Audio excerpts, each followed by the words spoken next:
ngasi phongkiba pausising amadi social media dagi lokachaba pausingge update pijari ahanbada maruiba pau Myanmar gi Nagjun South Kim region da military army da attack tawbada military na khut hanbada PDF ahum sire manga hena sokle Manipur da anoba lengak lingnabagi aroiba oina kuki MLA sing kaukat kare kuki jo MLA tara January 19 da Guwahati da Home Minister Amit Shah ga unagadori Manipur da thokliba lal kuki singna thokhan bani maitai singdi lan pamde haina Maiken lamja thangna phongdokre Bangladesh ki Narsingdi district da Hindu lining chatpa amasu mai thaduna hatkre Odisha da lupa karor ama henbagi reward lauthokhraba yauna Maoist taruk hatkre Sahi kaya leploroba Indo-Myanmar trade honaba wari chanakre lengak na sing amasung tam thugainaba honadunata lakle haina MMTU na phongdokre President's Medal P naba lauthorakpada Manipur gidagi tarahomdoi yaure Churachandpur dagi afaba khulai sing amasung RPG sing phagatkre lakadoriba sahi marigi manungda sahabagi changka hena wangkhalakani haina report tawrakli Iolbu lana uba yaba thabak thoram amata tawbiganu hairakle Manipur gi MP ahumna any cookie tribe cookies intensive act NRC gi matangda parliament da puthoknaba MMTU na dabi tawrakli lengak semgadaba oirabadi thuna sembiro ngamloidaba oiragana mikhal pangthokpiro haina Samajwadi Party na hairakli Manipur mafam sinba thungna tawningba tawba mapu pandabaga manare hairakli Risikantagi haksang imung manung amadi JEC na lawduna aroiba mathau mangam pangthokre Adomna hojik yengberiba channel asi Kanglei Pauthang YouTube channel ni channel asida iramdam amadi mapalamgi maru oiba pausingi update taba amadi yengba phangbigani channel asina pau upload tawrakpa matamda adomgi device da notification uba phangbinaba amadi channel asibu pungning thogatbiba oina sungsoi soidana subscribe tawbiduna bell icon nambiu haijabaga loinana Hojik pausing amuk santokna pijari Myanmar gi Nagjun South Kim region da military army da attack tawrakpada military na khut hanbada PDF ahum sire manga hena sokle thodok asingarang January 15 nungtil pung anirom taba matamda thokhibani hairi military army na patrol chatlingai matamda Myanmar gi Nagjun South Kim area da hanadagi leramba khulai matik chana paiba PDF militant sing aduna military army gi maikai romda atat akham laitana kapsilakhi hairi maduda khut handuna kamnabada khuthongnabagi thodok adu thokibani khuthongnabagi thodok aduda military gi khutta PDF militant ahum sire manga hena sokre hairi aduga military army gi nakaldadi asok aphan yahodre hojik militant sing aduna leiramba attack tawrakliba mafam military army na takthokhibaga loinana khudum chansinkhre hairi Manipur da anoba lengak ama semnabagi matam yamna naksilakpana maram oiraduna state asiki miyamna thangai sengna popular government ama lehengadra natraga leheloidra haibagi langtaknaba hengalakli thajaba yaba pau amana hai central government na Manipur da popular government ama thamnabagi matangda aroiba kudong chaba piba oina koki jogi MLA tara amasung civil society organization sing kaukhatkre lakliba January 19 da Union Home Minister Amit Shah numit nini ki khongchatta Guwahati da lakadori Khongchat asida kuki jogi MLA tara Guwahati da laknabasu khanghalakre makhoi tara khakta natana kuki gi civil society organization kharasu Guwahati da laknaba khanghalakhi haina pawasina makhatari Assam Assembly election naksilakpaga iroinana Manipur gi issue asisu yariba makhai maisa langdana loisinnaba center na pandam thamli masigi chu matakta matam sanglaba president rule asi constitution gi matung inna sahi ama pharakpa matamda popular government semhanba natraga house dissolve tawba natana atai lambi leite phibam asida Manipur da popular government ama thamnabagi damak maitei amasung kuki MLA sing punsinbagi tangai fadaba lei haina center na khalli pawasina makhatana Manipur da president role thamlakpa sahi ama pharaba phawba kuki gi site leiriba MLA singa maitei gi MLA singa punna chanmina hanba ngamdaba asida center na nungaitaba phawri maram aduna lengak ama sembasi kuki maitei amasung naga yawgadabani haibasi central government ki thausil oigadori adubu thausilasi kuki singi marakta khulai paiba kangbu amana yamna kanna yetli popular government ama sembada kuki jogi MLA sing amata yawba yaroi separate administration gi demand pidriba pawba makhatana maitei ga yasinnakhiroi haina demand tawba amasung kihanba kangbu yawrakpana kuki jogi MLA tara khong marai lukna leiri Maitei amasung kuki MLA singna hojik thengnariba problem sing asi central government na khange adubu kuki MLA singdi makhoi gi core adudagi hendokpa ngamdri Manipurda thokliba lal asi kuki singna thokan bane maitei singdi lan pamde mapalamdagi mitop pusilakanu hana kunda leita duna lereklaba aikoi punna hingminasi haibani lamdam asida thokliba lal asigi warisin ama purakpa ngamba maitei phurupta lusingba kaya leirabasu amana amabu chingthanabagi chanabi leiriba makai phurup asi makha tana wakhigani apunba manipur ama sagadna honabada chinda laubagi mahuta thabak oina utpa mathok tai haina thadau inpi manipurgi secretary Michael Lamjathang Haukipna Phongdokre Wafamasi Information Center for Hill Areas Manipurna Sinduna Yumnam Khunauda Handak Manipurda Thokliba Lal Asigi Warisin Ama Puraknabagi Honabada Azoba Thaudang Lokiba Thado Puruki Myoising Taramna Opaga Mari Lainana Michael Lamjathang Haukipna Phongdokibani Sahi Kayagi Mamangdagi Lamdam Asida Khunda Mainariba Puruk Khudingmak Amata Oina Punsinduna Nungsi Chanana Laiminanabagi Pandamda Sing Amasung Tamgi Khenaba Thamdana Isamna Sangsilakliba Khongjanggi Manung Channa Thadau Puruki Myoising Okpagi Thorum Aduda Isamgi Hanagi President N Rajendro Elias Boy Secretary DS Panmai Thadau NP Manipurgi Secretary Michael Lamjathang Haukip Vice President N Kelal Officer Barrier Jankholul Amadi Khundrakpam ACG Tengbangluki President Kabisu Thorum Aduda Saruk Yaki Michael Lamjathang Namakhatana Phongdokibada Thado Purup Asi Chahi Cha Kayagi Mamangdagi Kuki Purup ni haiduna miyamna longnaduna lakpada natana Purup Asibu Matam Sangna Namsinduna Thambirami Chahi Lising Chanigi Puwari Leiraklaba Thado Purup Asi Mamangda Miyamna Khongsai haina khangnaramba Purup aduni Purup asina ngasi fawba lamdam asida khunda mainariba kanglo Purup sing amata oibagi mayokta laikhiba laite adum oinamak handak lamdam asida thokliba lal asida Purup asi maitei Purupta sawatpa Purup amani haina hek phongdokpiba asi tobiganu loinana Manipurda thokliba Thoganingdaba Thodo Asina Micham Miam Kaya Laikidre Kaya Amana Asok Apan Nangduna Lairi Thokliba Lal Asi Kuki Singna Thoganbani Maitei Purupna Lal Asi Ngaktoktuna Mapalamdagi Narolda Mitop Pusilakpa Tingduna Hana Kunda Leitaduna Lemen Leraklaba Aikoi Punna Hingminasi Haibani Handak Kuki Khulai Paiba Singna Tamthina Hatok Pikhraba Maitei Macha Nisikanta Kuki Purupta Onjarage haiduna maitegi mingdagi kuki gi mingda olaba fawba kuki singna tamthina hatok pikhiba asimak tahoidaba thabak amani haina phongdokhi Yamna nungaitaba thaudok amada Bangladesh ki Narsingdi district ta Hindu lining chatpa miyoi ama hingna mai thaduna hatgre masagi chahi 15 rom suraba Chanchaldra Bhomik Kowa Miyoi Asi Mahakna Thabak Suba Yauba Garage Amagi Manungda Mai Thaduna Hatkibani Official report Amagi Matung Ina Garage Manungda Chanchalna Tumduna Lairingaida Mai Chaklakibani CCTV footage Yengbada Kanagumba Miyoi Kharana Atamnana Mai Adu Thakibagi Khudam Phangba Ngamkhi Narasingdi District ta Superintendent of Police Abdullah Al Farukna Paumi Singda Hai Camera da Yengbada Kanagumba Amana Garage Adu Mai Thakibagi Khudam Phangba Ngamkhi Manak Nakpa Mafamda Khinba CCTV camera singi footage komjinduna chenaba miyoi adu masak khangdoknaba honari laikhidrabagi imung manungda awaba phongdokpagi matung ina kanaguma miyoi kharana atamnana thorang tawraga garage adu mai thaduna chanchal hatkibani thodo aduda chenariba sing athuba matamda pharaga logi oiba cherak pigadabani haina imung manunggi maikidagi taksilakli Odisha Security Force na Ganesh Uike Sahi Humpumapal Koba CPI Maoist ki Central Committee ki member ama hatkre Border Security Forces BSF amasung Central Reserve Police Force CRPF ki apunba team amana Katmal amasung Ganjam District ki lona bada laiba Rampal Umangda thiba humbagi thabak chathabada makok thongba lusingba ama yauna Maoist taruk hatpa ngamkhibani laikhidraba Maoist singi manungda nupi keder ani yauri report amana High Security Force na Rambha Forest Range da Operation Chataringaida Maoist Laloba Singna Nomai Kapsilakpadagi Security Force na Kut Handuna Nakal Animakta Akan Mamongda Kut Tonghakibani Matam Khara Lairaga Umang Adugi Manungda Thiba Humbagi Tabak Chatabada Ganesh Uike Yauna Maoist Taruki Asiba Haksang Phangbangamki CPI Maoist ki Central Committee ki member su oiriba Ganesh Uike Phaba Ngambada Lupa Karor ama point amagi mana pigani lauthokraba misakni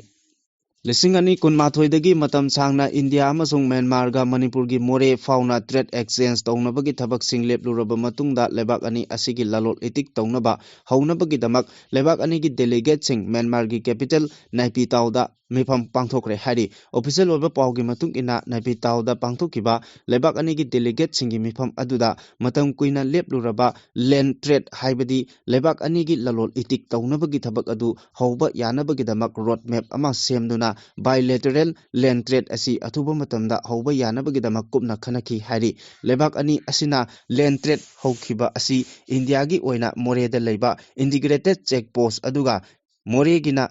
ꯃ꯭ꯌꯥꯟꯃꯥꯔꯒꯤꯅ ꯇꯃꯨ town ꯐꯥꯎꯗꯨꯅ ꯃꯇꯝ ꯁꯥꯡꯅ ꯂꯩꯕꯥꯛ ꯑꯅꯤꯒꯤ trade exchange ꯑꯁꯤ ꯇꯧꯅꯗꯨꯅ ꯂꯥꯛꯈꯤꯕꯅꯤ ꯑꯗꯨꯕꯨ ꯃ꯭ꯌꯥꯟꯃꯥꯔꯗ 2021ꯒꯤ February ꯊꯥꯗ ꯀꯨ ꯊꯣꯛꯇꯨꯅ ꯆꯔꯥꯡꯅꯕ ꯂꯩꯈꯤꯕꯗꯒꯤ ꯏꯟꯗꯤꯌꯥ ꯑꯃꯁꯨꯡ ꯃ꯭ꯌꯥꯟꯃꯥꯔꯒ ꯇꯧꯅꯔꯝꯕ ꯂꯂꯣꯟ ꯏꯇꯤꯛꯀꯤ ꯊꯕꯛ ꯑꯗꯨ ꯂꯦꯞꯇꯨꯅ ꯂꯥꯛꯈꯤꯕꯅꯤ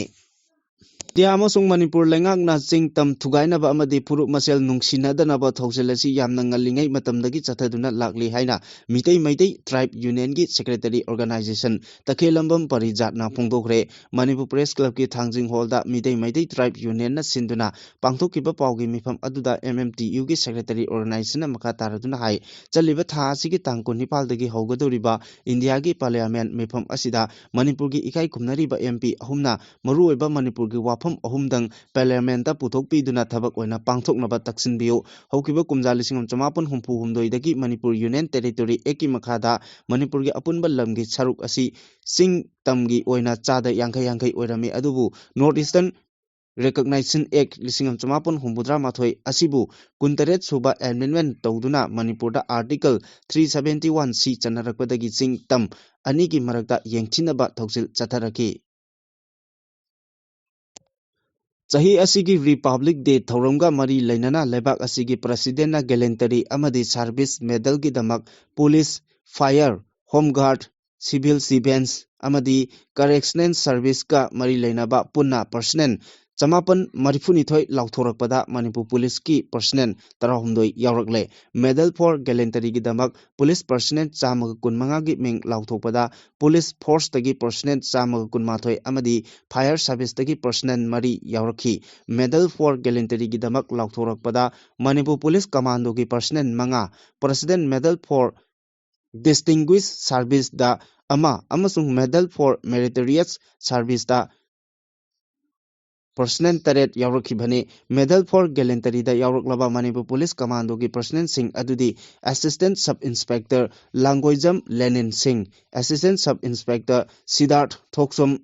ꯍꯕꯤꯜꯗꯥꯔ ꯊꯧꯅꯥꯎꯖꯝ ꯅꯤꯀꯦꯜ ꯁꯤꯡ ꯔꯥꯏꯐꯜꯃꯦꯟ ꯀꯨꯃꯥꯝ ꯄ꯭ꯔꯦꯃꯥꯅꯟꯗ ꯁꯤꯡ ꯑꯃꯗꯤ ꯀꯣꯟꯁꯇꯦꯕꯜ ꯉꯥꯁꯦꯄꯝ ꯚꯤꯝ ꯁꯤꯡꯍꯥꯅꯤ ꯏꯟꯗꯤꯌꯥꯒꯤ ꯔꯤꯄꯕ꯭ꯂꯤꯛ ꯗꯦ ꯃꯥꯡꯑꯣꯏꯅꯅ ꯃꯅꯤꯄꯨꯔꯒꯤ ꯇꯣꯉꯥꯟ-ꯇꯣꯉꯥꯟꯕ ꯃꯐꯝꯁꯤꯡꯗꯒꯤ ꯈꯨꯠꯁꯨ ꯈꯨꯠꯂꯥꯏ ꯑꯃꯁꯨꯡ ꯑꯦꯛꯁꯄ꯭ꯂꯣꯁꯤꯚꯁꯤꯡ ꯐꯪꯈ꯭ꯔꯦ ꯆꯨꯔꯥꯆꯥꯟꯄꯨꯔ ꯗꯤꯁꯇ꯭ꯔꯤꯛꯠ ꯑꯃꯁꯨꯡ ꯏꯝꯐꯥꯜ ꯋꯦꯁꯠ ꯗꯤꯁꯇ꯭ꯔꯤꯛꯠꯁꯤꯡꯗ ꯆꯠꯊꯈꯤꯕ ꯑꯣꯄꯔꯦꯁꯟꯁꯤꯡꯗ RPG ꯒ꯭ꯔꯦꯅꯦꯗ ꯑꯃꯁꯨꯡ IEDꯁꯤꯡ ꯐꯪꯈꯤ ꯃꯁꯤꯒ ꯂꯣꯏꯅꯅ ꯃꯤꯑꯣꯏ ꯑꯅꯤꯁꯨ ꯐꯥꯔꯦ ꯍꯥꯏꯔꯤ ꯄꯥꯎ ꯑꯁꯤꯅ ꯃꯈꯥ ꯇꯥꯅ ꯍꯥꯏ ꯆꯨꯔꯥꯆꯥꯟꯄꯨꯔ ꯗꯤꯁꯇ꯭ꯔꯤꯛꯠꯀꯤ ꯂꯣꯏꯂꯥꯝꯀꯣꯠ ꯑꯃꯁꯨꯡ ꯅꯥꯂꯣꯜꯒꯤ ꯃꯔꯛꯇ ꯆꯠꯊꯈꯤꯕ ꯑꯣꯄꯔꯦꯁꯟ ꯑꯃꯗ ꯑꯦꯃꯨꯅꯦꯁꯟ 3 30mm ꯒ꯭ꯔꯦꯅꯦꯗ 5 ꯕꯣꯜ ꯑꯦꯛꯁꯟ ꯔꯥꯏꯐꯜ 1 ꯄꯣꯝꯄꯤ 2 ꯄꯣꯝꯄꯤ ꯁꯦꯜ 3 ꯁꯤꯡꯒꯜ ꯕꯦꯔꯦꯜ ꯔꯥꯏꯐꯜ 2 SBBL ꯀꯥꯔꯇꯤꯖ 10 ꯐꯥꯒꯠꯄ ꯉꯝꯈꯤ ꯏꯝꯐꯥꯜ ꯋꯦꯁꯠꯀꯤ ꯋꯥꯡꯒꯣꯏ ꯊꯅꯥꯒꯤ ꯃꯈꯥꯗ ꯂꯩꯕ ꯋꯥꯍꯦꯡ ꯈꯨꯃꯟ ꯃꯃꯥꯡ ꯂꯩꯀꯥꯏ ꯃꯐꯝꯗꯒꯤ ꯐꯪꯈꯤꯕ ꯄꯣꯠꯂꯝꯁꯤꯡ ꯑꯗꯨꯗꯤ ꯃꯣꯗꯤꯐꯥꯏꯗ 303 ꯔꯥꯏꯐꯜ 2 ꯄꯤꯁꯇꯣꯜ ꯃꯦꯒꯖꯤꯟꯒ ꯂꯣꯏꯅꯕ 3 ꯇꯣꯉꯥꯟ-ꯇꯣꯉꯥꯟꯕ ꯃꯦꯒꯖꯤꯟ 3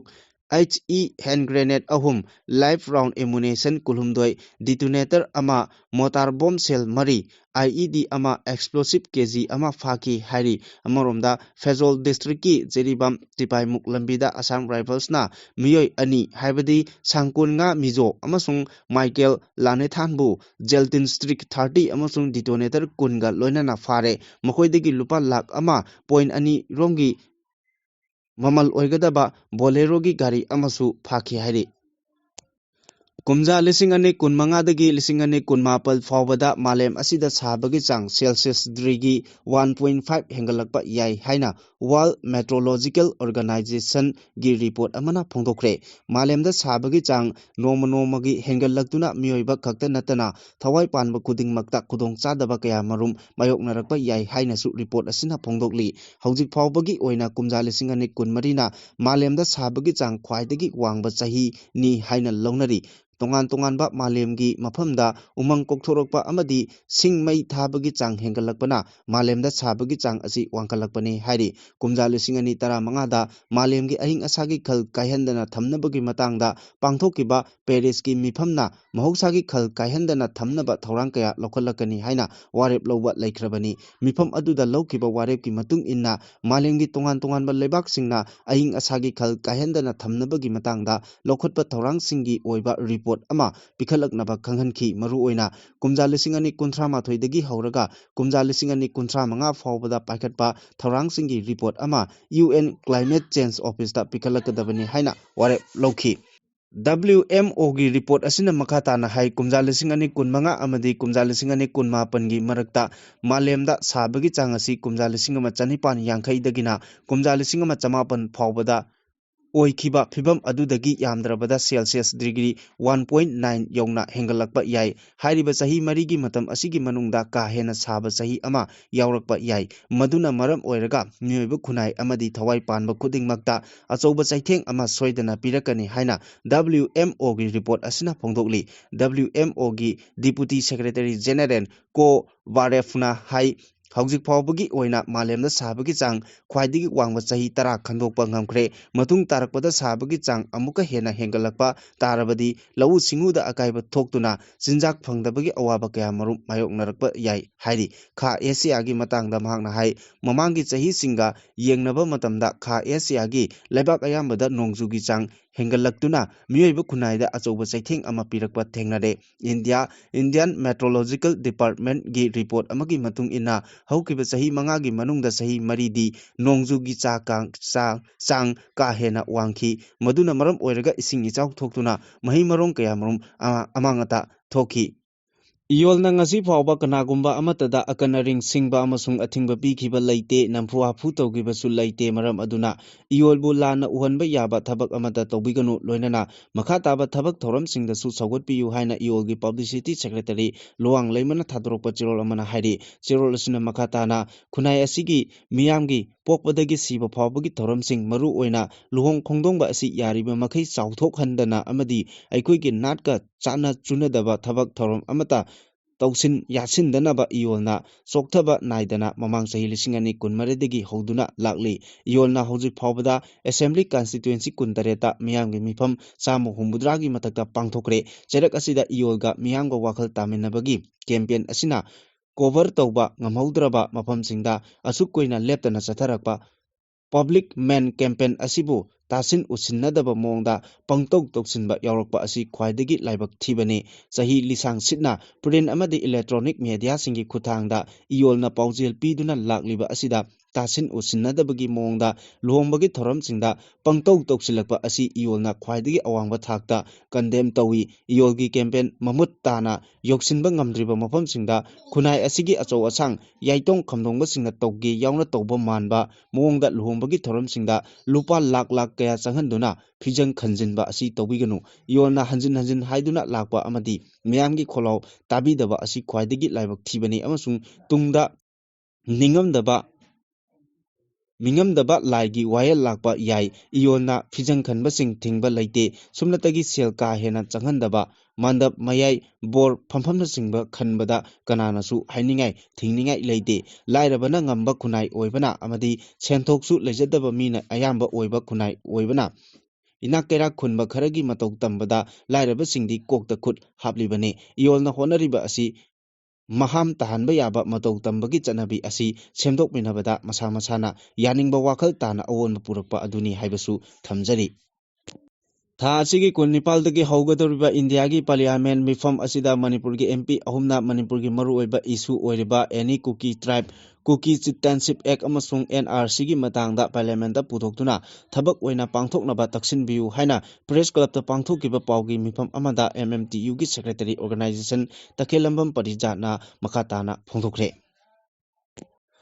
ꯂꯩꯉꯥꯛ ꯁꯦꯝꯒꯗꯕ ꯑꯣꯏꯔꯒꯅ ꯑꯊꯨꯕꯗ ꯁꯦꯝꯕꯤꯔꯣ, ꯉꯝꯂꯣꯏꯗꯕ ꯑꯣꯏꯔꯒꯅ ꯅꯧꯅ ꯃꯤꯈꯜ ꯄꯥꯡꯊꯣꯛꯇꯨꯅ ꯃꯄꯨꯡ ꯐꯥꯕ ꯂꯩꯉꯥꯛ ꯑꯣꯏꯍꯟꯕꯤꯔꯣ, ꯂꯩꯍꯟꯕꯤꯔꯣ ꯍꯥꯏꯅ ꯁꯃꯥꯖꯋꯥꯗꯤ ꯄꯥꯔꯇꯤ ꯃꯅꯤꯄꯨꯔ ꯁ꯭ꯇꯦꯠꯀꯤ ꯄ꯭ꯔꯁꯤꯗꯦꯟꯠ ꯀꯣꯟꯊꯧꯖꯝ ꯕꯤꯁ꯭ꯋꯖꯤꯠꯅ ꯐꯣꯡꯗꯣꯛꯈ꯭ꯔꯦ꯫ ꯉꯁꯤ ꯀꯣꯟꯊꯧꯖꯝ ꯂꯥꯏꯔꯦꯝꯕꯤ ꯂꯩꯀꯥꯏꯗ ꯂꯩꯕ ꯄꯥꯔꯇꯤ ꯑꯁꯤꯒꯤ ꯑꯣꯐꯤꯁꯇ ꯄꯥꯡꯊꯣꯛꯈꯤꯕ ꯅꯧꯅ ꯊꯧ ꯄꯨꯒꯗꯕ ꯃꯤꯑꯣꯏꯁꯤꯡ ꯋꯥꯁꯛ ꯂꯧꯕꯒꯤ ꯊꯧꯔꯝꯒ ꯃꯔꯤ ꯂꯩꯅꯅ ꯀꯣꯟꯊꯧꯖꯝ ꯕꯤꯁ꯭ꯋꯖꯤꯠꯅ ꯋꯥꯐꯝ ꯑꯁꯤ ꯐꯣꯡꯗꯣꯛꯂꯗꯨꯅ ꯃꯈꯥ ꯇꯥꯅ ꯍꯥꯏꯈꯤꯕꯗ PR ꯂꯩꯉꯥꯛ ꯂꯥꯛꯂꯕꯗꯤ ꯏꯪ ꯇꯞꯄ ꯍꯟꯖꯤꯜꯂꯒꯅꯤ ꯍꯥꯏꯅ ꯃꯤꯌꯥꯝꯅ ꯈꯟꯅꯔꯝꯕ ꯋꯥꯈꯜꯂꯣꯟ ꯑꯗꯨꯒꯤ ꯑꯣꯟꯅ ꯇꯩꯅꯕꯗ ꯉꯁꯤꯃꯛꯁꯨ ꯃꯅꯤꯄꯨꯔ ꯑꯁꯤ ꯏꯪ ꯇꯞꯄ ꯁꯥꯟꯇꯤ ꯂꯩꯅ ꯍꯤꯡꯕ ꯉꯝꯗ꯭ꯔꯤ꯫ ꯃꯤꯌꯥꯝꯒꯤ ꯃꯤꯍꯨꯠꯁꯤꯡ ꯑꯁꯤꯒꯤ ꯃꯔꯛꯇ ꯄꯨꯟꯁꯤꯟꯕ ꯉꯝꯗꯕꯅ ꯃꯔꯝ ꯑꯣꯏꯔꯒ ꯃꯅꯤꯄꯨꯔ ꯑꯁꯤ ꯏꯪ ꯇꯞꯄ ꯍꯜꯂꯛꯄ ꯉꯝꯗꯅ ꯂꯥꯛꯂꯤ꯫ ꯃꯔꯝ ꯑꯗꯨꯅ ꯁ꯭ꯇꯦꯠ ꯑꯁꯤꯗ ꯃꯤꯌꯥꯝꯒꯤ ꯑꯣꯏꯕ ꯑꯅꯧꯕ ꯂꯩꯉꯥꯛ ꯑꯃ ꯁꯦꯝꯒꯗꯕ ꯑꯣꯏꯔꯕꯗꯤ ꯑꯊꯨꯕ ꯃꯇꯝꯗ ꯁꯦꯝꯕꯤꯔꯣ, ꯀꯔꯤꯒꯨꯝꯕ ꯃꯤꯌꯥꯝꯒꯤ ꯑꯣꯏꯕ ꯂꯩꯉꯥꯛ ꯑꯃ ꯁꯦꯝꯕ ꯉꯝꯂꯣꯏꯗꯕ ꯑꯣꯏꯔꯒꯅ ꯅꯧꯅ ꯃꯤꯈꯜ ꯄꯥꯡꯊꯣꯛꯇꯨꯅ ꯃꯤꯌꯥꯝꯅ ꯄꯤꯔꯛꯄ ꯔꯥꯏ ꯑꯗꯨꯒꯤ ꯃꯇꯨꯡ ꯏꯟꯅ ꯃꯄꯨꯡ ꯐꯥꯕ ꯂꯩꯉꯥꯛ ꯑꯃ ꯂꯩꯍꯟꯕꯤꯔꯣ꯫ ꯍꯧꯖꯤꯛ ꯂꯩꯔꯤꯕ PR ꯒꯚꯔꯟꯃꯦꯟꯠ ꯑꯁꯤꯗꯒꯤꯗꯤ ꯃꯤꯌꯥꯝꯅ ꯊꯝꯂꯝꯕ ꯊꯥꯖꯕ ꯑꯗꯨ ꯑꯃꯠꯇ ꯂꯩꯇ꯭ꯔꯦ꯫ ꯑꯃꯔꯣꯝꯗ ꯂꯥꯛꯀꯗꯧꯔꯤꯕ ꯁ꯭ꯇꯦꯠ ꯑꯦꯁꯦꯝꯕ꯭ꯂꯤ ꯃꯤꯈꯜ ꯑꯁꯤꯗ ꯁꯃꯥꯖꯋꯥꯗꯤ ꯄꯥꯔꯇꯤꯒꯤ ꯃꯥꯏꯀꯩꯗꯒꯤ ꯃꯅꯤꯄꯨꯔꯒꯤ ꯑꯣꯏꯅ ꯑꯄꯨꯟꯕ ꯑꯦꯁꯦꯝꯕ꯭ꯂꯤ ꯁꯤꯠ 60 ꯂꯩꯔꯤꯕ ꯑꯁꯤꯒꯤ ꯃꯅꯨꯡꯗ ꯁꯤꯠ 90ꯗ ꯃꯤꯔꯦꯞ ꯊꯥꯗꯣꯛꯇꯨꯅ ꯃꯤꯈꯜ ꯊꯦꯡꯅꯅꯕ ꯄꯥꯟꯗꯝ ꯊꯝꯂꯤ꯫ ꯏꯪ ꯇꯞꯄ ꯑꯑꯣꯟꯕ ꯃꯅꯤꯄꯨꯔ ꯑꯃ ꯄꯨꯔꯛꯅꯕ ꯍꯣꯠꯅꯕꯗ ꯄꯥꯔꯇꯤ ꯑꯁꯤꯅ ꯑꯅꯧꯕ ꯊꯧꯗꯥꯡ ꯂꯧꯒꯅꯤ ꯍꯥꯏꯅꯁꯨ ꯐꯣꯡꯗꯣꯛꯈꯤ꯫ ꯃꯅꯤꯄꯨꯔꯒꯤ ꯃꯐꯝ ꯁꯤꯟꯕ ꯊꯨꯡꯅ ꯆꯤꯡ ꯑꯃꯁꯨꯡ ꯇꯝꯗ ꯇꯧꯅꯤꯡꯕ ꯇꯧꯕ ꯃꯄꯨ ꯄꯥꯟꯗꯕꯒ ꯃꯥꯟꯅꯔꯦ꯫ ꯑꯩꯈꯣꯏ ꯈꯨꯗꯤꯡꯃꯛꯅ ꯑꯁꯤꯒꯨꯝꯕ ꯊꯧꯑꯣꯡ ꯑꯁꯤ ꯆꯦꯛꯁꯤꯟꯍꯧꯗ꯭ꯔꯕꯗꯤ ꯃꯅꯤꯄꯨꯔꯒꯤ ꯃꯐꯝ ꯈꯪꯗꯕ ꯐꯤꯚꯝ ꯑꯃꯗ ꯂꯥꯛꯄ ꯌꯥꯏ ꯍꯥꯏꯅ ꯂꯝꯁꯥꯡ ꯀꯦꯟꯗ꯭ꯔꯒꯤ MLA ꯔꯥꯖꯦꯟꯅ ꯐꯣꯡꯗꯣꯛꯈ꯭ꯔꯦ꯫ New Life Times and Sanitary Ware ꯀꯧꯕ ꯁ꯭ꯇꯣꯔ ꯑꯃ ꯉꯁꯤ ꯀꯣꯟꯗꯣꯝꯄꯣꯛꯄꯤ ꯂꯝꯈꯥꯏꯗ ꯂꯩꯕ ꯁꯣꯔꯣꯛꯈꯥꯏꯕꯝ ꯆꯤꯡꯂꯦꯟ ꯑꯃꯁꯨꯡ ꯃꯍꯥꯛꯀꯤ ꯐꯦꯃꯤꯂꯤꯅ ꯁꯤꯟꯗꯨꯅ ꯁꯣꯔꯣꯛꯈꯥꯏꯕꯝ ꯆꯤꯡꯂꯦꯟꯒꯤ ꯌꯨꯝꯗ ꯍꯧꯗꯣꯛꯄꯒꯤ ꯊꯧꯔꯝꯗ MLA ꯔꯥꯖꯦꯟꯅ ꯋꯥꯐꯝ ꯑꯁꯤ ꯐꯣꯡꯗꯣꯛꯈꯤꯕꯅꯤ꯫ ꯃꯍꯥꯛꯅ ꯐꯣꯡꯗꯣꯛꯄꯗ ꯃꯅꯤꯄꯨꯔꯗ ꯑꯣꯏꯔꯤꯕ ꯐꯤꯚꯝ ꯑꯁꯤ ꯃꯅꯤꯄꯨꯔ ꯒꯚꯔꯟꯃꯦꯟꯠꯅ ꯂꯣ ꯑꯦꯟ ꯑꯣꯔꯗꯔ ꯑꯁꯤ ꯉꯁꯤ ꯐꯥꯎꯕ ꯃꯄꯨꯡ ꯐꯥꯅ ꯆꯂꯥꯏꯕ ꯉꯝꯗꯕꯒꯤ ꯐꯤꯚꯝ ꯑꯃꯗ ꯂꯥꯛꯂꯤ꯫ ꯃꯁꯤꯗ ꯄꯨꯟꯅ ꯍꯤꯡꯃꯤꯟꯅꯔꯤꯕ ꯐꯨꯔꯨꯞ ꯀꯌꯥꯅ ꯍꯥꯟꯅꯒꯨꯝ ꯇꯪꯗꯨ ꯂꯩꯇꯥꯅ ꯍꯤꯡꯃꯤꯟꯅꯕ ꯍꯣꯠꯅꯍꯧꯗ꯭ꯔꯕꯗꯤ ꯃꯅꯤꯄꯨꯔ ꯑꯁꯤ ꯇꯨꯡꯗ ꯀꯔꯤ ꯑꯣꯏꯒꯅꯤ ꯍꯥꯏꯕ ꯉꯝꯗꯕꯒꯤ ꯐꯤꯚꯝ ꯑꯃꯗ ꯂꯥꯛꯂꯒꯅꯤ ꯍꯥꯏꯈꯤ꯫ New Life Times and Sanitary ꯋꯥꯔꯜꯒꯤ ꯄ꯭ꯔꯣꯄꯥꯏꯇꯔ ꯁꯣꯔꯣꯛꯈꯥꯏꯕꯝ ꯆꯤꯡꯂꯦꯟꯅ ꯍꯥꯏꯈꯤꯕꯗ ꯃꯐꯝ ꯑꯁꯤꯗ ꯉꯁꯤ ꯍꯥꯡꯗꯣꯛꯂꯤꯕ New Life Times and Sanitary Ware ꯑꯁꯤꯅ ꯂꯝꯗꯝ ꯑꯁꯣꯝꯗ ꯂꯩꯔꯤꯕ ꯃꯤꯌꯥꯝꯗ ꯃꯇꯝ ꯀꯥ ꯍꯦꯟꯅ ꯆꯪꯗꯅ ꯑꯃꯗꯤ ꯂꯨꯍꯣꯡꯕꯗ ꯃꯃꯜ ꯌꯥꯝꯅ ꯑꯍꯣꯡꯕ ꯃꯃꯜꯗ ꯌꯨꯝ ꯁꯥꯕꯗ ꯆꯪꯒꯗꯕ ꯄꯣꯠꯂꯝꯁꯤꯡ ꯐꯪꯍꯟꯅꯕ ꯍꯣꯠꯅꯔꯤꯕ ꯑꯁꯤ ꯍꯧꯈꯤꯕ ꯆꯍꯤ ꯀꯌꯥꯒꯤ ꯃꯃꯥꯡꯗꯒꯤ ꯃꯪꯂꯛꯄ ꯃꯪꯂꯥꯟ ꯑꯃ ꯃꯪꯐꯥꯎꯅꯕ ꯉꯝꯂꯦ ꯍꯥꯏꯅ ꯐꯣꯡꯗꯣꯛꯈꯤ꯫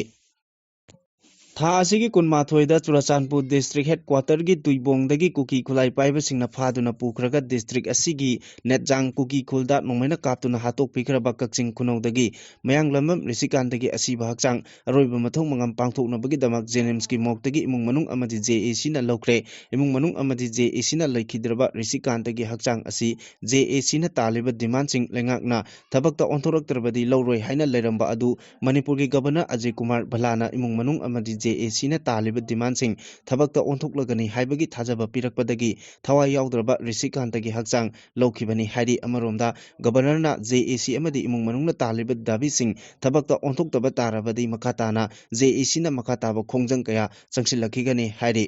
ꯔꯤꯁꯤꯀꯥꯟꯇ ꯃꯤꯍꯥꯠꯀ ꯃꯔꯤ ꯂꯩꯅꯅ ꯁꯦꯝꯈꯤꯕ JACꯒꯤ ꯀꯣ-ꯀꯟꯚꯦꯅꯔ ꯆꯔꯥꯡꯊꯦꯝ ꯁꯨꯁꯤꯜꯅ ꯄꯥꯎꯃꯤꯁꯤꯡꯗ ꯐꯣꯡꯗꯣꯛꯄꯗ ꯒꯚꯔꯅꯔꯅ ꯊꯥꯖꯕ ꯄꯤꯔꯛꯄꯗꯒꯤ ꯑꯁꯤꯕ ꯍꯛꯆꯥꯡ ꯂꯧꯔꯕꯁꯨ ꯃꯈꯥ ꯇꯥꯅ ꯊꯕꯛꯇ ꯑꯣꯟꯊꯣꯔꯛꯇꯕ ꯇꯥꯔꯕꯗꯤ ꯈꯣꯡꯖꯪꯁꯤꯡ ꯆꯪꯁꯤꯟꯈꯤꯒꯅꯤ꯫ ꯂꯣꯏꯅꯅ ꯔꯤꯁꯤꯀꯥꯟꯇꯒ ꯂꯣꯏꯅꯔꯝꯕꯤ ꯆꯤꯅꯨ ꯍꯥꯎꯀꯤꯞ ꯍꯥꯏꯔꯤꯕꯤ ꯅꯨꯄꯤ ꯑꯁꯤ ꯔꯤꯁꯤꯀꯥꯟꯇ ꯍꯥꯠꯄꯗ ꯆꯦꯟꯅꯔꯝꯂꯣꯏ ꯍꯥꯏꯅꯤꯡꯉꯥꯏ ꯂꯩꯇꯦ꯫ ꯔꯤꯁꯤꯀꯥꯟꯇꯒꯤ ꯁꯦꯜ-ꯊꯨꯝ ꯑꯃꯗꯤ ꯃꯔꯜꯁꯤꯡ ꯂꯧꯊꯣꯛꯅꯕ ꯊꯦꯝꯗꯨꯅ ꯀꯧꯔꯒ ꯍꯥꯠꯇꯣꯛꯄꯅꯤ ꯍꯥꯏꯅ JACꯅ ꯂꯧꯏ꯫ ꯃꯔꯝ ꯑꯗꯨꯅ ꯃꯔꯤ ꯂꯩꯅꯕꯁꯤꯡꯅ ꯆꯤꯅꯨ ꯍꯥꯎꯀꯤꯞꯄꯨꯁꯨ ꯐꯥꯗꯨꯅ ꯋꯥꯍꯪ ꯄꯥꯎꯍꯪ ꯆꯠꯊꯕꯤꯌꯨ꯫ ꯃꯍꯥꯛ ꯐꯥꯗꯕ ꯇꯥꯔꯕꯗꯤ JACꯅ ꯗꯦꯃꯣꯀ꯭ꯔꯦꯇꯤꯛ ꯑꯣꯏꯕ ꯃꯑꯣꯡꯗ ꯈꯣꯡꯖꯪ ꯑꯗꯨꯃꯛ ꯆꯪꯁꯤꯟꯈꯤꯒꯅꯤ ꯑꯃꯗꯤ ꯔꯤꯁꯤꯀꯥꯟꯇ ꯂꯩꯈꯤꯗꯕꯒꯤ ꯀꯦꯁ ꯂꯩꯉꯥꯛꯅ NIAꯗ ꯁꯤꯟꯅꯈꯤꯕꯒ ꯂꯣꯏꯅꯅ ꯑꯦꯛꯁ ꯒ꯭ꯔꯦꯁꯤꯌꯥ ꯑꯣꯏꯅ ꯂꯨꯄꯥ ꯂꯥꯈ 10 ꯄꯤꯔꯒꯅꯤ ꯍꯥꯏꯅꯁꯨ ꯂꯥꯎꯊꯣꯛꯄ ꯂꯩꯈ꯭ꯔꯕꯅꯤ꯫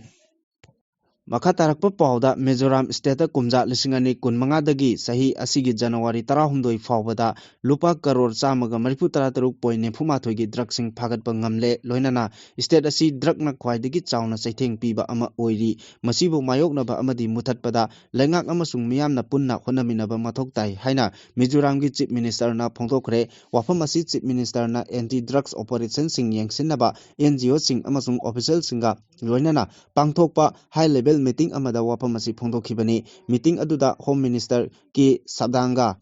excise and narcotics minister Lalthal Laimamar ho amasung excise department ki senior official sing amasung Mizoram gi khwaidigi chawba civil society organization oiriba Central Youth Mizo Association gi luchingba sing saruk yakhi Lamdam asigi naha singna Japanese language asibu tamduna Japan gi tongan ba healthcare hospital amasung agriculture na chingba sector singda thabak taunabagi khudongchaba asi longmina si haina Manipur State Rural Livelihood Mission gi director N Bandana na phongdokre wafam asi Basikong Panthoibi Bazar Community Hall da thongju apunba women multipurpose cooperative society limited Manipur State Rural Livelihood Mission amadi Manipur Government ki Department of RD NPR ga khuzamnaduna Japanese Language Training Program and Manipur University haiba hiramda pangthokiba awareness kam interaction program amada mahakna phongdokibani mahakna makha taraduna hai Manipur gi nahasing asi lairik haibagi chang yamna wanglabasu Manipur lenga ki amadi lanai gi oiba thabak khakta piba ngambagi changdi adumak nemli haiba yai masina state ki economy gi phibamda chawna akaiba amasu pirakli asigumlaba mayam asibu kharadang oirabasu mengkhatpa ngamnabagidamak skin development ministry gi meeting makhada lamdam asigi naha kaya ama Japan da thaduna thabak tawnabagi khudongchaba adusu piribani loinana Japan hairiba lebak asida thabak tawba yanabagidamak handak tha asidagi hauraga inkhalakliba naha kayana Manipur University da Japanese language tamnabagi khudongchaba atuju lairibani hairi maramaduna lamdam asigi naha singna lenga ki thabak khaktamak ngaibagi mahuta Japanese language asibu tha Nepal gi oiba course ama tamduna Japan da thabak tawba yanabagi khudongchaba adu lawba mathau tai amadi state asigi lairiba economy gi phibam asibu phagat hanaba honabada lamdam asigi naha singna asoba thawdang lawinarasi loinana Japan da thabak tawgodoriba naha sing asina laibada hena khudongchanaba haiduna India lengak amadi Japan lengaka MOU ama khuyekpinaduna leire maramaduna lamdam asigi naha singna Japanese language asi tamduna khudongchaba sing asi lawinarasi hainasu apil tawrakli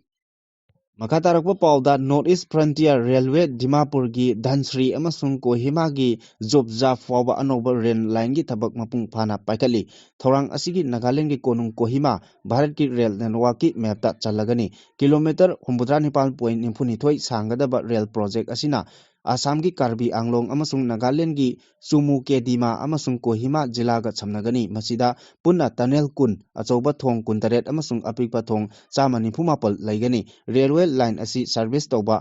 haurabadi awang nongpoki connectivity da hena mapangal kangkhalalagani haire makha tarakpa aroiba pauda editor kalamdagi machang oiba ama lokachari political gi muknaba leibadagi wathoki waroisin purakpa ngamdabani Manipur gi loikham naidraba chahi ahum phajalakadoroba wathoki waroisin puraknaba honabada miyamgi mihut oiriba opposition amasung ruling gi marakta understanding and cooperation leina thabak tawminaba mathau tai loinana mainland India da lengak lon gi thogai pangleba BJP gi Narendra Modi na luchingba NDA lengakna pukchel sengna waroisin puraknaba honarabadi khulai thuna waroisin purakpa ngamgani miyamgi mihut legislature singi marakta party amadi political gi oiba khenaba leitana punna hona minarabadi maitei amasung kuki kanglup ani ki marakta thokleba wathoki waroisin purakpa ngamgani state asida lairiba political party singna wathok asigi waroisin purakpa pambagi kholau laurabasu political gi oiba khudongchaba lowba amadi lengak longi chukli painingba phambal langi mami taba uba phangi political party singi marakta amana amada maral sinaduna hunna ngangnabagi chin kangjai leptana chathanarakpadagi miyamgi maraktasu amana amabu thajanadaba thokhali lairiba political party singda miyamgi mafamdasu mana pamba chogatba party sing leitaba nate ꯃꯤꯌꯥꯝꯒꯤ ꯃꯔꯛꯇ ꯃꯥꯒꯤ ꯄꯥꯝꯖꯕ political party ꯑꯃꯗꯤ ꯂꯨꯆꯤꯡꯕꯁꯤꯡꯗ ꯊꯥꯖꯕ ꯂꯩꯅꯕ ꯉꯥꯛꯇꯅꯤ opposition party ꯑꯃꯁꯨꯡ ꯑꯣꯄꯣꯖꯤꯁꯟꯒꯤ ꯑꯦꯝꯑꯦꯜꯑꯦꯁꯤꯡꯗ ꯁꯧꯒꯠꯄ ꯑꯃꯗꯤ ꯔꯨꯂꯤꯡ ꯄꯥꯔꯇꯤ ꯑꯃꯁꯨꯡ ꯔꯨꯂꯤꯡ ꯑꯦꯝꯑꯦꯜꯑꯦꯁꯤꯡꯗ ꯁꯧꯒꯠꯄ ꯃꯤꯌꯥꯝꯒꯤ ꯃꯐꯝꯗꯁꯨ ꯅꯄꯥꯛ ꯇꯥꯅꯕ ꯑꯃꯗꯤ ꯃꯨꯛꯅꯕꯒꯤ ꯊꯧꯑꯣꯟꯅꯤꯡꯗꯕ ꯊꯧꯗꯣꯛꯁꯤꯡ ꯊꯣꯛꯄꯅ ꯃꯔꯝ ꯑꯣꯏꯔꯒ ꯑꯄꯨꯟꯕ ꯄꯥꯡꯒꯜ ꯃꯌꯦꯛ ꯁꯦꯡꯅ ꯇꯥꯍꯟꯅꯕꯒꯤ ꯃꯃꯤ ꯑꯣꯏꯍꯟꯗꯕ ꯅꯠꯇꯦ ꯁ꯭ꯇꯦꯠ ꯑꯁꯤꯒꯤ ꯑꯄꯨꯟꯕ ꯁꯛꯇꯝ ꯃꯤꯌꯥꯝꯒꯤ ꯑꯄꯨꯟꯕ ꯑꯃꯁꯨꯡ ꯂꯟ ꯊꯨꯝ ꯉꯥꯛ ꯁꯦꯟꯅꯕ ꯍꯣꯠꯅꯕꯗ ꯄꯣꯂꯤꯇꯤꯀꯦꯜꯒꯤ ꯃꯥꯟꯅꯗꯕ ꯋꯥꯈꯜꯂꯣꯟ ꯄꯨꯝꯅꯃꯛ ꯊꯥꯗꯣꯛꯅꯕ ꯆꯨꯝꯃꯤ ꯑꯩꯒꯤ ꯃꯥꯒꯤ ꯍꯥꯏꯕ ꯑꯄꯤꯛꯄ ꯋꯥꯈꯜꯂꯣꯟꯒꯤ ꯃꯍꯨꯠ ꯑꯩꯈꯣꯏꯒꯤ ꯍꯥꯏꯕ ꯑꯃꯠꯇ ꯑꯣꯏꯕꯒꯤ ꯋꯥꯈꯜꯂꯣꯟꯗ ꯐꯨꯔꯨꯞꯀꯤ ꯁꯛꯇꯝ ꯑꯃꯗꯤ ꯃꯤꯌꯥꯝꯒꯤ ꯄꯨꯟꯁꯤ ꯀꯟꯅꯕ ꯑꯆꯦꯠꯄ ꯐꯤꯔꯦꯞꯇ ꯄꯨꯟꯅ ꯂꯦꯞꯃꯤꯟꯅꯕ ꯇꯥꯔꯕꯗꯤ ꯁꯤꯡꯅꯔꯛꯄ ꯈꯨꯗꯤꯡꯃꯛ ꯃꯥꯏꯊꯤꯕ ꯄꯤꯕ ꯉꯝꯒꯅꯤ ꯄꯣꯂꯤꯇꯤꯀꯦꯜ ꯄꯥꯔꯇꯤꯒꯤ ꯂꯨꯆꯤꯡꯕꯁꯤꯡꯅ ꯃꯥꯒꯤ ꯄꯥꯔꯇꯤꯒꯤ ꯃꯄꯥꯡꯒꯜ ꯀꯜꯍꯟꯅꯕ ꯍꯣꯠꯅꯕꯗ ꯑꯀꯥꯏꯕ ꯂꯩꯇꯦ ꯄꯥꯔꯇꯤꯁꯤꯡꯅ ꯃꯤꯌꯥꯝꯒꯤ ꯌꯥꯏꯐꯅꯕ ꯊꯕꯛ ꯊꯧꯔꯝꯗ ꯍꯤꯗꯥꯟꯅꯗꯨꯅ ꯑꯑꯣꯟꯕ ꯆꯥꯎꯈꯠꯄ ꯂꯝꯗꯝ ꯑꯃ ꯑꯣꯏꯍꯟꯅꯕ ꯍꯣꯠꯅꯕꯒꯤ ꯆꯥꯡ ꯑꯃꯁꯨꯡ ꯃꯤꯌꯥꯝꯒꯤ ꯃꯐꯝꯗ ꯃꯥꯟꯅꯕ ꯃꯤꯠꯌꯦꯡꯅ ꯌꯦꯡꯕ ꯉꯝꯕ ꯄꯥꯔꯇꯤ ꯑꯗꯨꯗ ꯃꯤꯌꯥꯝꯅ ꯈꯨꯗꯨꯡ ꯏꯟꯗꯨꯅ ꯁꯧꯒꯠꯅꯔꯛꯀꯅꯤ ꯂꯣꯏꯅꯅ ꯄꯥꯔꯇꯤꯒꯤ ꯂꯨꯆꯤꯡꯕꯁꯤꯡ ꯑꯃꯗꯤ ꯃꯤꯈꯜꯗ ꯃꯥꯏ ꯄꯥꯛꯂꯛꯄ ꯃꯤꯍꯨꯠ ꯂꯦꯖꯤꯁꯂꯦꯆꯔꯁꯤꯡꯅ ꯂꯩꯕꯥꯛ ꯃꯤꯌꯥꯝꯒꯤꯗꯃꯛ ꯀꯠꯊꯣꯛꯄ ꯉꯝꯕꯒꯤ ꯃꯥꯏꯀꯩꯗ ꯍꯤꯗꯥꯟꯅꯕꯒꯤ ꯃꯍꯨꯠ ꯃꯤꯌꯥꯝꯗ ꯃꯥꯟꯅꯗꯕ ꯃꯤꯠꯌꯦꯡꯅ ꯌꯦꯡꯕ ꯏꯃꯨꯡ ꯃꯅꯨꯡ ꯈꯪꯅ ꯆꯥꯟꯅꯕ ꯃꯤꯆꯪ ꯁꯪꯒ ꯂꯩꯕ ꯈꯔ ꯈꯛꯀꯤ ꯑꯣꯏꯕ ꯑꯄꯤꯛꯄ ꯋꯥꯈꯜꯂꯣꯟꯗ ꯈꯣꯡ ꯊꯥꯡꯂꯕꯗꯤ ꯑꯄꯨꯟꯕꯒꯤ ꯄꯥꯡꯒꯜ ꯃꯌꯦꯡ ꯇꯥꯍꯜꯂꯤ ꯁ꯭ꯇꯦꯠ ꯑꯁꯤꯗ ꯍꯧꯈꯤꯕ ꯆꯍꯤ 2019ꯒꯤ ꯃꯦ 3ꯗꯒꯤ ꯊꯣꯛꯂꯛꯂꯤꯕ ꯏꯔꯥꯡ ꯑꯁꯤ ꯏꯜꯂꯤꯒꯦꯜ ꯏꯃꯤꯒ꯭ꯔꯦꯟꯠ ꯆꯤꯟꯀꯨꯀꯤ ꯖꯣ ꯅꯥꯔꯀꯣ ꯇꯦꯔꯣꯔꯤꯁꯠꯅ ꯈꯨꯖꯣꯛ ꯑꯃꯅ ꯂꯥꯟꯗꯥꯔꯛꯇꯨꯅ ꯁ꯭ꯇꯦꯠ ꯑꯁꯤꯒꯤ ꯑꯄꯨꯟꯕ ꯁꯛꯇꯝ ꯃꯆꯦꯠ ꯇꯥꯅ ꯊꯨꯒꯥꯏꯔꯒ ꯃꯈꯣꯏꯒꯤ ꯑꯣꯏꯕ ꯇꯣꯈꯥꯏꯕ ꯂꯩꯕꯥꯛ ꯑꯃ ꯁꯦꯝꯒꯅꯤ ꯍꯥꯏꯕꯁꯤ ꯂꯥꯟꯗꯥꯔꯛꯂꯤꯕꯁꯤꯡꯒꯤ ꯗꯤꯃꯥꯟ ꯈꯪꯂꯕ ꯋꯥꯐꯝꯅꯤ ꯃꯁꯤꯗꯤ ꯂꯩꯕꯥꯛꯀꯤ ꯃꯊꯛꯇ ꯆꯥꯎꯅ ꯁꯤꯡꯅꯕ ꯊꯧꯗꯣꯛ ꯑꯣꯏꯕꯅ ꯄꯣꯂꯤꯇꯤꯀꯦꯜ ꯄꯥꯔꯇꯤꯁꯤꯡꯒꯤ ꯃꯔꯛꯇ ꯄꯥꯔꯇꯤꯒꯤ ꯈꯦꯟꯅꯕ ꯂꯩꯇꯅ ꯋꯥꯔꯦꯞꯁꯤꯡ ꯄꯨꯔꯛꯅꯕ ꯄꯨꯟꯅ ꯍꯣꯠꯅꯃꯤꯟꯅꯕꯅ ꯄꯣꯂꯤꯇꯤꯁꯤꯌꯥꯟꯁꯤꯡꯒꯤ ꯃꯐꯝꯗ ꯃꯔꯝꯗꯝ ꯅꯨꯡꯁꯤꯕꯒꯤ ꯏꯍꯨꯜ ꯑꯗꯨ ꯃꯤꯌꯥꯝꯗ ꯈꯪꯍꯟꯕ ꯉꯝꯒꯅꯤ ꯂꯣ ꯀꯥꯏꯅ ꯆꯪꯁꯤꯜꯂꯛꯄ ꯃꯤꯔꯩꯕꯥꯛ ꯃꯆꯥꯁꯤꯡꯅ ꯐꯨꯔꯨꯞꯀꯤ ꯁꯛꯇꯝ ꯊꯨꯒꯥꯏꯅꯕ ꯃꯤꯍꯥꯠ ꯃꯤꯄꯨꯟ ꯆꯠꯊꯕ ꯋꯥꯊꯣꯛꯀꯤ ꯋꯥꯔꯣꯜꯁꯤꯡ ꯄꯨꯔꯛꯅꯕ ꯍꯣꯠꯅꯕꯗ ꯂꯥꯟꯗꯥꯔꯛꯂꯤꯕꯁꯤꯡ ꯂꯥꯛꯁꯤꯟꯕꯗꯤ ꯇꯛꯊꯣꯛꯈꯤꯕꯗꯤ ꯃꯊꯧ ꯇꯥꯏ